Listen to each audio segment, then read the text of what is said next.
فبأي آلاء ربكما تكذبان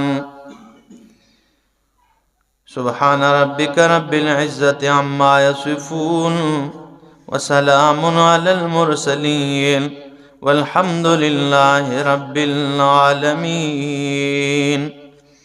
انتہائی معزز سامعین، سورہ رحمان آیت نمبر 46 اور 47 آپ کے سامنے تلاوت کی۔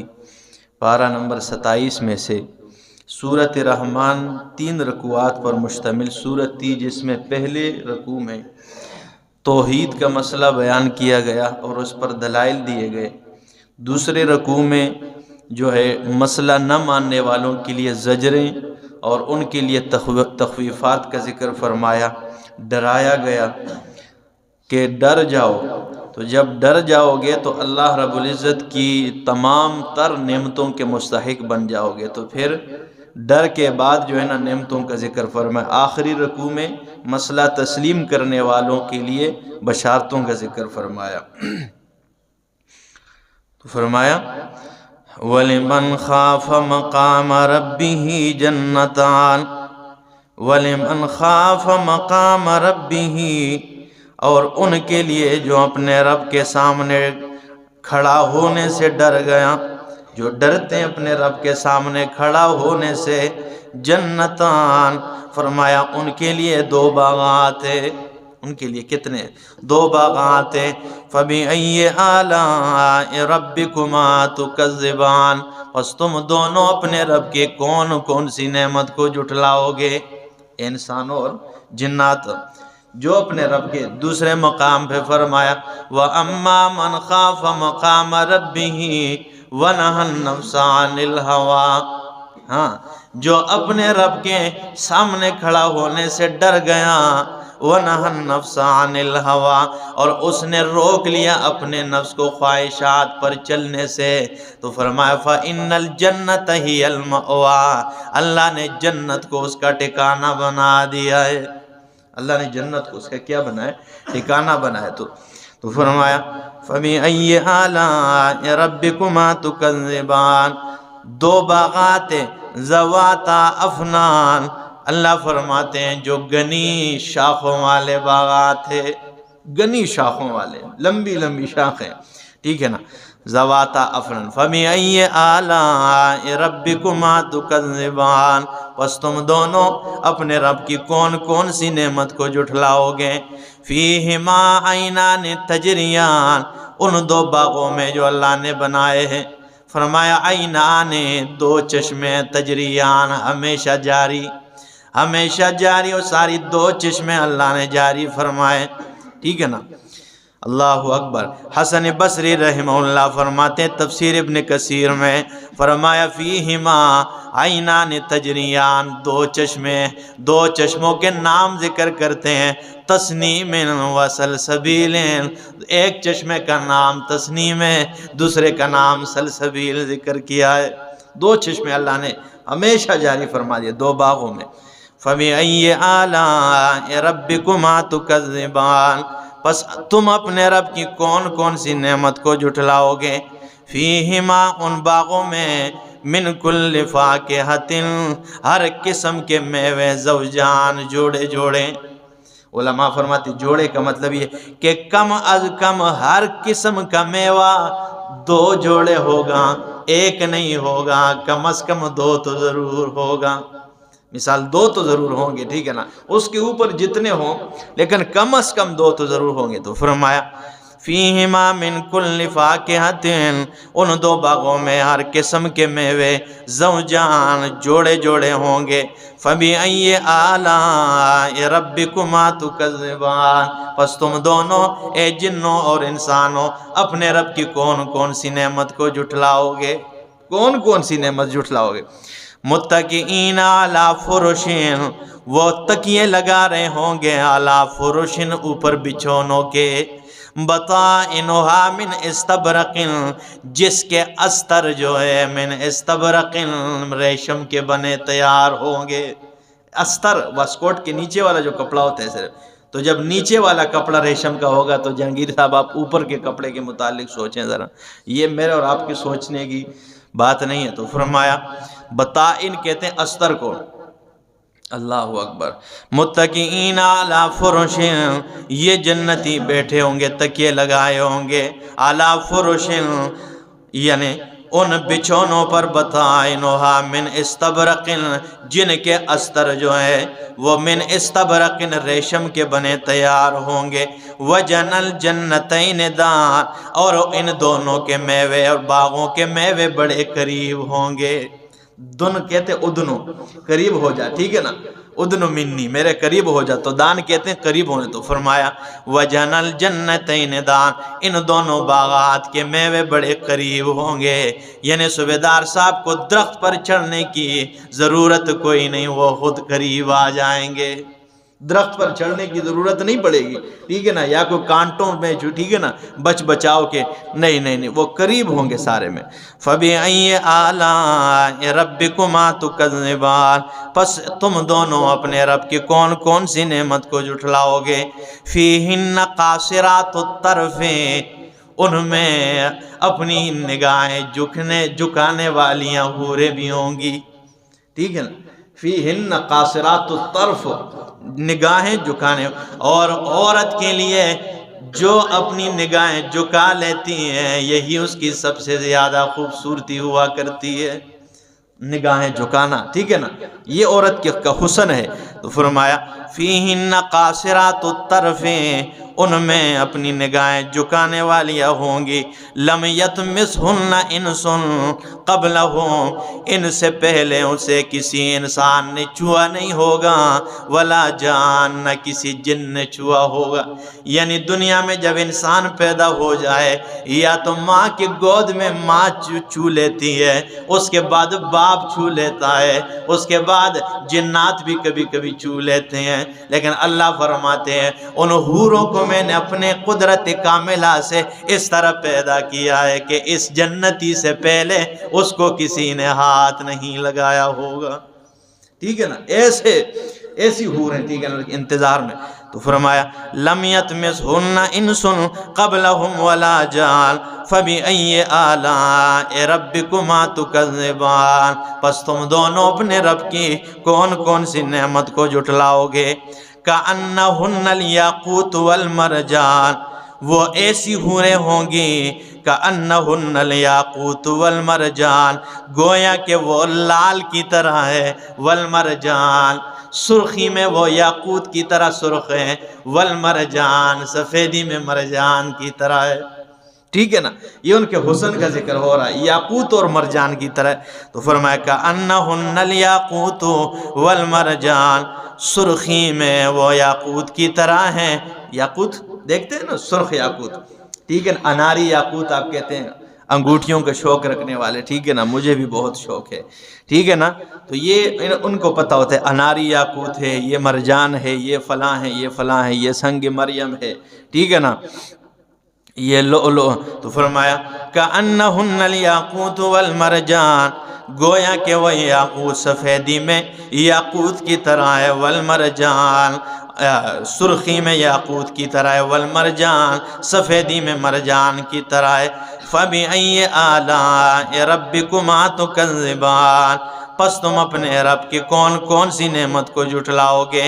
هَلْ جَزَاءُ الْإِحْسَانِ إِلَّا الْإِحْسَانِ، نہیں ہے احسان کا بدلہ الا الاحسان، مگر احسان ہی ہے، ٹھیک ہے نا۔ اب دیکھنا ذرا، هل جزاء الاحسان الا الاحسان، امام آلوسی رحمہ اللہ معنی کرتے ہیں اپنی تفسیر میں، وہ فرماتے ہیں هل جزاء الاحسان الا الاحسان، هل جزاء التوحید الا الجنت، وہ فرمانا کرتے ہیں کہ توحید کا بدلہ نہیں ہے مگر جنت اس کا بدلہ ہے۔ اور یہ معنی کیوں کرتے ہیں، احسان کا معنی توحید اور جنت کیوں کرتے ہیں کہ جبریل امین، بخاری کی روایت ہے، جناب رسول اللہ صلی اللہ تعالیٰ علیہ وسلم سے سوال کرتے ہیں کہ مل احسان ہو، احسان کیا ہے؟ تو اللہ کے پاک پیغمبر نے فرمایا ان تعبد اللہ وحدہ کأنک تراہ، ٹھیک ہے نا،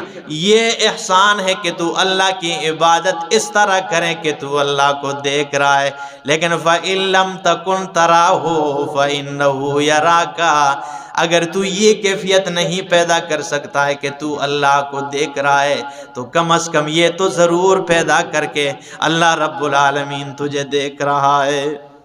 تو یہ نیری توحید ہی ہے نا، تو احسان کا جو نبی علیہ السلام نے تشریح کی ہے تو یہ تو نیری توحید ہی ہے۔ تو اس لیے امام آلوسی رحمہ اللہ مانا کرتے حل جزاء الاحسان الا الاحسان، احسان حل جزاء التوحید الا الجنت، توحید کا جزا نہیں ہے مگر خالص اور خالص جنت ہے، توحید کا ٹھکانہ ہی جنت ہے آخری، ٹھیک ہے نا۔ موحد کا تو فرمایا فَبِأَيِّ آلَاءِ رَبِّكُمَا تُكَذِّبَانِ، پس تم کون کون سے اپنی رب کی نعمتوں کو جھٹلاؤ گے اے جنوں اور انسانوں، وَمِن دُونِهِمَا جَنَّتَانِ، اور ان دو باغوں کے نیچے ان کے علاوہ دو اور باغات تیار کر رکھے ہیں۔ صوبیدار صاحب دو باغات ہو جن کا ذکر اوپر ہوا ہے، اور اس کے علاوہ دو باغات اور بھی اللہ فرماتے ہیں، اللہ اکبر، دو باغات ہیں۔ فَبِأَيِّ آلَاءِ رَبِّكُمَا تُكَذِّبَانِ، پس تم دونوں اپنے رب کی کون کون سی نعمت کو جھٹلاؤ گے، مُدْحَامَّتَانِ، گہرے سبز ہوں گے وہ باغات، وہ دو باغ جو ہے مدھامتان کہتے ہیں کہ اتنے سبزہ ہو، اتنا کہ وہ سبزہ کالے سیاہی کی طرف جو ہے نا وہ مائل ہو۔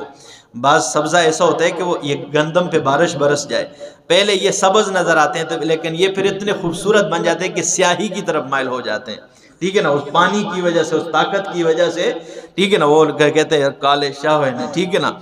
تو فرمایا مدھامتان، سیاہی کی طرف مائل، سر سبز و شاداب ہوں گے۔ فَبِأَيِّ آلَاءِ رَبِّكُمَا تُكَذِّبَانِ، پس تم اپنے رب کی کون کون سی نعمت کو جھٹلاؤ گے۔ فِيهِمَا عَيْنَانِ نَضَّاخَتَانِ، ان باغات میں فِيهِمَا عَيْنَانِ، دو چشمے ہوں گے، نَضَّاخَتَانِ، پوارے کی طرح ابلنے والے، نضاخ کہتے ہیں، ٹھیک ہے نا، پوارے کی طرح ابلنا، تو دو چشمے ہوں گے پوارے کی طرح ابل رہے ہوں گے۔ فَبِأَيِّ آلَاءِ رَبِّكُمَا تُكَذِّبَانِ، پس تم دونوں اپنے رب کی کون کون سی نعمت کو جھٹلاؤ گے۔ فِيهِمَا فَاكِهَةٌ وَنَخْلٌ وَرُمَّانٌ، اور ان باغات میں فاکہۃ، میوے ہوں گے، وَنَخْلٌ وَرُمَّانٌ، اور کھجور ہوں گے، وَرُمَّانٌ، اور انار ہوں گے، کھجور اور انار ہوں گے، ٹھیک ہے نا، ان کے باغ لگے ہو۔ فَبِأَيِّ آلَاءِ رَبِّكُمَا تُكَذِّبَانِ، پس تم دونوں اپنے رب کی کون کون سی نعمت کو جھٹلاؤ گے۔ حور مقصورات فی الخیام، ان میں ایسی حوریں ہوگی، مقصورات فی الخیام، اللہ فرماتے ہیں نہیں، فیہن خیرات حسان، ان میں ان باغات میں خیرات، خوبصورت عورتیں ہوں گی، حسان، خوبصورت بھی ہوں گی، ٹھیک ہے نا، فیہن خیرات، اس میں خوبصورت ہوں گی، سیرت کے لحاظ سے بھی خوبصورت ہوں گی، ٹھیک ہے نا۔ بعض عورتیں جن کی سیرت خوبصورت ہوتی ہے، صورت نہیں ہوتی ہے، اور بعض ہوتی ہے کہ جن کی صورت خوبصورت ہوتی ہے لیکن سیرت نہیں خوبصورت ہوتی ہے، تو پھر اس صورت کا کیا کرنا جس میں سیرت کا کردار ہی کوئی نہ ہو، ٹھیک ہے نا۔ اور اگر دونوں خوبصورت مل جائے تو پھر سونے پہ سہاگ ہے، لیکن یہ ہے کہ سیرت خوبصورت ہونا چاہیے، ٹھیک ہے نا، زیادہ تر۔ تو فرمایا فیہن خیرات حسان، ان باغات میں فرمایا خیرات، خوبصورت عورتیں ہوں گی، حسان، خوبصورت ہوں گی، ٹھیک ہے نا۔ اس کا معنی کیا ہے خیرات حسان؟ تفسیر بحر المحیط میں معنی کرتے ہیں خیرات الاخلاق و حسان الوجوہ، ان کے اخلاق اچھے ہوں گے، وہ حسان الوجوہ، اور چہرے ان کے خوبصورت ہوں گے، چہروں کے لحاظ سے خوبصورت اور اخلاق کے لحاظ سے بہت اعلیٰ۔ تو فرمایا فیہن خیرات حسان، ان میں جو ہے خوبصورت عورتیں، حسان، خوبصورت بھی ہوں گی۔ فَبِأَيِّ آلَاءِ رَبِّكُمَا تُكَذِّبَانِ، پس تم اپنے رب کی کون کون سی نعمت کو جھٹلاؤ گے۔ حوریں ہوں گی، مقصورات فی الخیام، جو محفوظ کی ہوگی، روکی ہوئی ہوگی، فی الخیام، خیموں میں، تو اس سے مراد ہمارے وہ خیمے نہیں جو مری میں جا کر ہم پہاڑوں کے اوپر لگا لیتے ہیں خیمہ تمبو، وہ نہیں، یہ لؤلؤ مرجان ہیرے اور جواہرات کے جو ہے نا وہ خیمے ہوں گے، اور ان کے اندر بڑے محلات ہوں گے، اور ان میں وہ حوریں جو ہے نا وہ بیٹھی ہوں گی صرف اور صرف چاچا شہرزمان کے انتظار میں، ٹھیک ہے نا، ہر موحد کے اور ہر توحیدی کے انتظار میں وہ اندر تو ہے۔ ایسے خیمے ہمارے والے نہیں، ٹھیک ہے نا، وہ جو ہے نا یاقوت و مرجان اور ہیرے اور جواہرات کے بنے ہوئے خیمے جو قرآن نے ذکر کیے ہیں، اور اس کے اندر محلات ہوں گے، اور اس محلات میں اس محل کے اندر جو ہے نا وہ حور بیٹھی ہوگی انتظار میں موحد کے کہ یہ کب آئے گا میرے پاس۔ تو اس لیے فرمایا حور مقصورات فی الخیام، ٹھیک ہے نا، نماز کی پابندی کیا کریں بھائی، ٹھیک ہے، نماز میں بہت کمزوری ہے، ٹھیک ہے نا، ان سب نعمتوں کے مستحق بن جاؤ گے۔ توحید کا عقیدہ ہو اور اوپر نماز کے اور سجدوں کے، ٹھیک ہے نا، تمغے لگے ہو، ٹھیک ہے نا، تو کیا ہی مزہ ہوگا، ٹھیک ہے نا۔ نماز کی بہت سستی ہے، اپنے بچوں کو، ٹھیک ہے نا، اور گھر میں گھر والوں کو، ٹھیک ہے نا، اس کا پابند بنا دیجیے گا۔ نماز تو وہ عبادت ہے کہ 700 سے زائد مقامات پہ رب نے قرآن میں اس کا حکم دیا ہے، ٹھیک ہے نا۔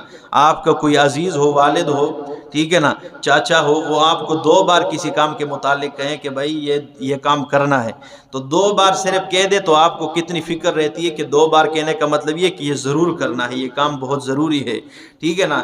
اور وہ رب جس نے پوری کائنات کو پیدا کیا ہے، وہ خالق مخلوقات ہے، اور وہ 700 سے زائد مقامات پہ کام کا حکم دے، وہ کتنے اہمیت کا حامل ہوگا، ٹھیک ہے نا۔ اس لیے نماز میں سستی نہ کیجیے گا۔ تو فرمایا حور مقصورات فی الخیام، ٹھیک ہے نا، حوریں ہوں گی مقصورات بند کی ہوئی، محفوظ کی ہوئی، فی الخیام خیموں میں، فبأی آلاء ربکما تکذبان، پس تم اپنے رب کی کون کون سی نعمت کو جھٹلاؤ گے، ٹھیک ہے نا۔ لم یطمثہن انس قبلہم ولا جان، نہیں چھوا ہوگا ان سے پہلے ان حوروں کو انسن کسی انسان نے، ولا جان نہ جن نے، ٹھیک ہے، نہ کسی جنات نے چھوا ہوگا۔ فَبِأَيِّ آلَاءِ رَبِّكُمَا تُكَذِّبَانِ، پس تم دونوں اپنے رب کی کون کون سی نعمت کو جھٹلاؤ گے۔ مُتَّكِئِينَ عَلَىٰ رَفْرَفٍ خُضْرٍ وَعَبْقَرِيٍّ حِسَانٍ، اس کا معنی تھوڑا مشکل ہے، ٹھیک ہے نا۔ رفرف کہتے ہیں قالین کو، خضرن کہتے ہیں سبز کو، ٹھیک ہے نا، عبقری کہتے ہیں نایاب چیز کو، ٹھیک ہے نا، قیمتی چیز، نایاب اور نادر چیز کو، ٹھیک ہے نا، خوبصورت چیز، اور حسان خوبصورت۔ تو اب معنی الٹے سیٹ سے کریں گے، فرمایا متکئین علی رفرف خضر وعبقری حسان، وہ تکیے لگائے ہوئے ہوں گے، ٹھیک ہے نا، خوبصورت، نایاب اور نادر قیمتی سرسبز و شاداب قالینوں پر، ٹھیک ہے نا۔ اب معنی سمجھ میں آ گیا، خوبصورت، نایاب، نادر، ٹھیک ہے نا، سرسبز و شاداب قالینوں پر تکیے لگائے ہوئے ہوں گے۔ فَبِأَيِّ آلَاءِ رَبِّكُمَا تُكَذِّبَانِ، پس تم اپنے رب کی کون کون سی نعمت کو جھٹلاؤ گے۔ تو اللہ نے تمام نعمتوں کا ذکر کرتے ہوئے آخر میں فرمایا تبارک اسم ربک ذی الجلال والاکرام، پھر میرا بندہ یہ بھی مان جانا کہ برکتیں دینے والی ذات صرف اللہ کی ہے۔ دیکھیں نا، میں نے کہا تھا نا کہ دعویٰ کہ برکتیں دینے والی ذات، ٹھیک ہے نا، وہ اللہ کی ہے۔ تو فرمایا جب اتنی نعمتیں تو نے سن لی ہے اور ٹھیک ہے نا یہ بیان کر دی ہے، تو آخر میں یہ بھی تسلیم کرنا کہ برکتیں دینے والا کوئی بابا اور پیر نہیں کہ جس کے قبر میں نمک میں ہم، ٹھیک ہے نا، برکتیں تلا۔ اس لیے ہم کہتے ہیں قرآن جس نے پڑھ لیا نا، ٹھیک ہے نا، وہ کسی غیر اللہ کے نمک اور تھوک میں اور کسی غیر اللہ کی مٹیوں میں برکتیں تلاش نہیں کرے گا، بلکہ برکتیں دینے والی ذات تو کس کی ہے؟ اللہ کی ہے۔ تو فرمایا یہ بھی مان جا تبارک اسم ربک ذی الجلال والاکرام، برکت والی ذات تیرے رب کی ہے، ذی الجلال جو بزرگی والا ہے، والاکرام اور عزتوں والا ہے۔ اسی کے ساتھ جو ہے نا سورہ رحمان اختتام پذیر ہوئی۔ آگے انشاءاللہ سورہ واقعہ اگلے درس میں اللہ پاک عمل کی توفیق عطا فرمائے۔ اقول قولی ھذا۔